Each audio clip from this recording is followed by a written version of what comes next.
Spider-Man es uno de los personajes más populares y amados no solo de Marvel, sino de todos los superhéroes en general, así que cuando salió de manera sorpresiva al final del tráiler de Civil War, todo el mundo estaba emocionado, incluyéndome obviamente. ¿Y cómo no estarlo? Tom Holland realmente lucía como alguien que todavía estuviera en preparatoria y parecía el cast perfecto para el personaje. El traje era moderno y aún así más parecido que nunca el original, y por primera vez Sony lo dejaba ir a jugar con otros héroes. ¿Qué podía salir mal? Bueno, empecemos obviamente por el inicio. Spider-Man en Civil War es la mejor versión de Spider-Man que se ha mostrado hasta ahora en el MCU, ya que en aspectos más pequeños como dónde vive, pienso están bien recontextualizados.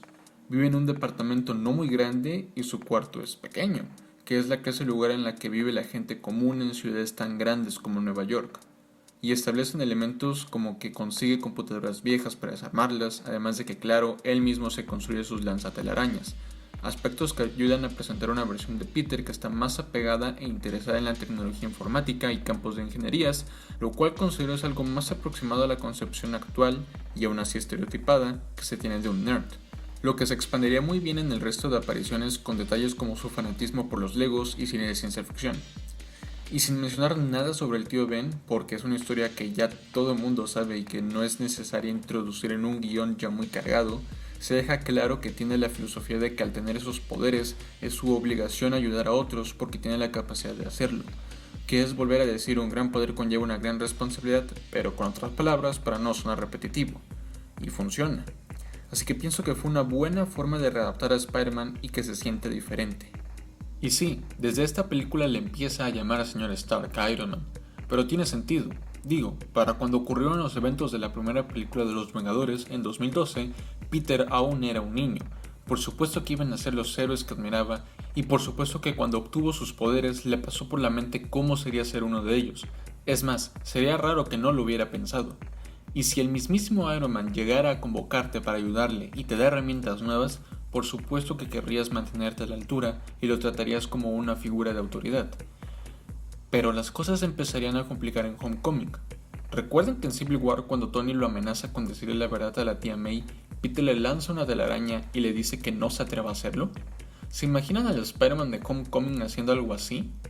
La verdad yo no, y creo que ese es uno de los primeros problemas del personaje, que hay una cierta inconsistencia en su personalidad o decisiones de una película a otra. Me explico. El arco de personaje de Peter en Homecoming va de que trata mucho de tener misiones nivel Vengador, para darse cuenta de que no tiene que resolver amenazas de ese tamaño para ser un héroe y hacer una diferencia. Por eso la película termina con él rechazando el Iron Spider y el ser un Vengador, decidiendo ser el amigable vecino que ayuda a la gente de su ciudad, un héroe local, lo cual creo es una muy buena idea para una historia de Spider-Man. Y pienso que sí está bien lograda en la película, pero creo que falla un poco en mantener la personalidad de Peter que se vio en Civil War, aunque tal vez simplemente se puede decir que se debe a que los eventos de esta película lo cambiaron, pero no estaría tan seguro de ello. Por ejemplo, lanzarle la telaraña a Tony muestra que, aunque sí lo admira y respeta, no se va a doblegar solo porque es Iron Man.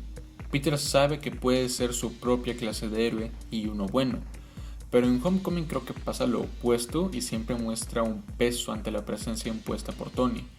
Y aunque su desarrollo de personaje de tratar de meterse en situaciones grandes por tener la idea de que puede tener todo bajo control, o que ya es un superhéroe hecho y derecho para conseguir la aprobación de Tony, quien termina diciéndole que no está listo, y que si va a actuar de manera irresponsable y egoísta, como él alguna vez lo hizo, entonces no está listo para ser un héroe, llevando a que Peter se replantee por qué quería ser un héroe en primer lugar, regresando a sus raíces. Es una buena trama para el origen de Spider-Man en un mundo donde los Vengadores ya existen.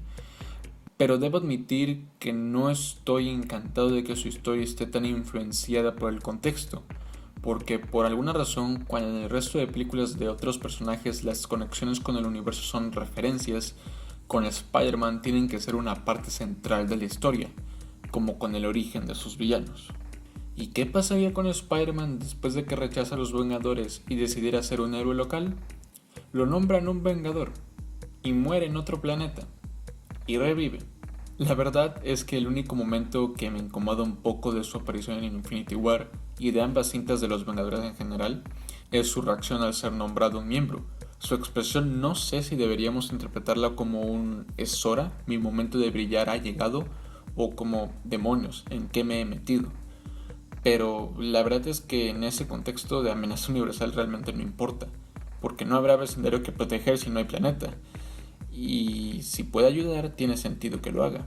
Además de que puede pasarse por alto porque en ambas es un personaje secundario. Pero si creía que había algunas inconsistencias de una película a otra, Far From Home llegó para demostrar que lo pueden hacer en una misma.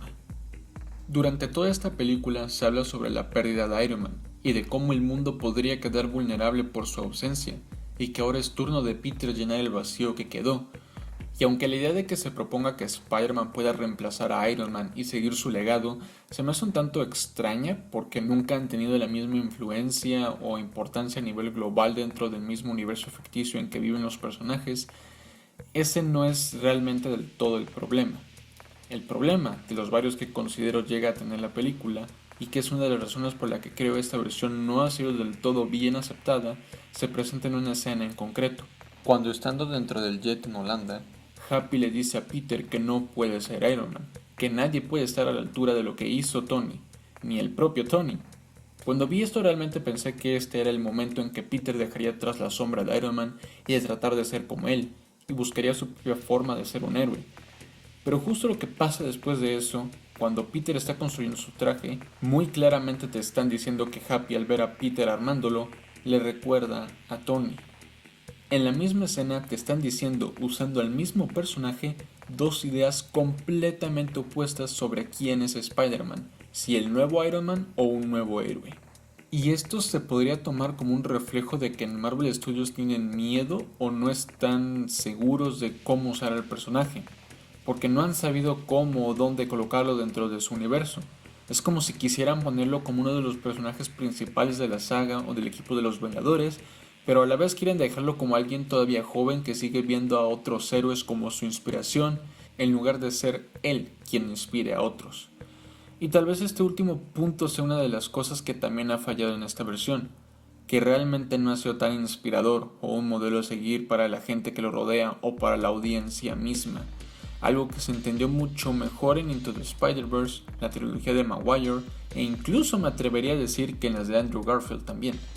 Sé que desde su aparición en Civil War hasta el final de Far From Home no ha pasado tanto tiempo realmente. Sigue estudiando la preparatoria al final de cuentas, así que no debería esperar que ya sea alguien maduro, pero considero que 2 películas individuales y 3 apariciones con papeles secundarios deberían ser suficiente tiempo para completar y dejar de lado ese arco de descubrir cómo y qué clase de héroe quiere ser, y comenzar a explorar nuevas temáticas con esta versión del personaje que aún tiene mucho potencial. Y como un fan de Spider-Man de toda la vida, de verdad espero que lo logren. No olvides suscribirte y activar la campanita para no perderte ninguno de los próximos videos. Si puedes darle like y compartirlo, estaría genial. Gracias por estar aquí y hasta luego.